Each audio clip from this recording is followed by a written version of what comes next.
গত 1.5 বছর আগে আমরা যে দাবি উত্থাপন করেছিলাম, শিক্ষার্থীদের যে বিষয়গুলো নিয়ে সমস্যা হয়, সেগুলো কিন্তু গত 1.5 বছর একটু সমাধান হয় নাই।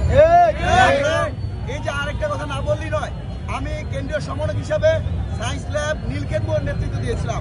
আজকে আমার ভাইরা ঢাকা কলেজের শিক্ষার্থীরা, বিশেষ করে বিকেলের পর থেকে তিতুমির বা অন্যান্য পর্যায়ের শিক্ষার্থীরা এখানে যুক্ত হয়েছে। আমরা ওই সময় আন্দোলন করেছি প্রায় 12-13 দিন। এই এলাকা একদম পুরো ব্লক করে দিচ্ছি। আমাদের রিক্সা চালক, বাস চালক অথবা যে প্যাসেঞ্জার যারা ছিল, তারা গাড়ি থেকে নেমে আমাদের বিস্কিট দিত, পানি দিত।